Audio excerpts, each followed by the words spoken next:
পায়ের এমন একটা কন্ডিশন যেখানে হসপিটাল যাওয়া নিয়ে 1 মিনিটের জন্য সংশয় করা উচিত নয়।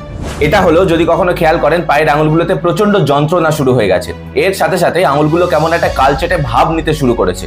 এর কারণ হলো এই আঙুলগুলোর ভিতরে যে স্মল আর্টারিজ গুলো আছে সেগুলো কোনো রকম ভাবে হয়তো ব্লক হয়ে গেছে, সেখানে রক্ত চলাচল আর হচ্ছে না, যার কারণে এই আঙুলগুলোতে প্রচন্ড যন্ত্রণার সাথে কালচেটে ভাব নিতে শুরু করে। এই সময় যদি কোনো রকম ভাবে যন্ত্রণার ওষুধ খেয়ে হসপিটালে যেতে লেট করেন তাহলে আঙুলগুলোতে গ্যাংগ্রিন হয়ে যেতেও পারে, যার ফলে ভবিষ্যতে আঙুলগুলোকে কেটে বাদ দিতে হতেও পারে। এই সমস্যাটা সব থেকে বেশি দেখা দেয় যাদের পায়ে পেরিফেরাল আর্টেরিয়াল ডিজিজ আছে। এক্ষেত্রে পায়ের আর্টারিগুলোর ভিতরে কোলেস্ট্রল জমা হয়ে আর্টারিগুলো ধীরে ধীরে ন্যারো হয়ে যায়, সেখান থেকে যদি কোনো রকম ভাবে কোলেস্ট্রল প্লাক ছিঁড়ে ওই ছোট আর্টারিগুলোর ভিতরে ঢুকে ব্লক করে দেয় তখন এই সমস্যা দেখা দেয়। তাহলে বুঝবেন কি করে পেরিফেরাল আর্টেরিয়াল ডিজিজ রয়েছে?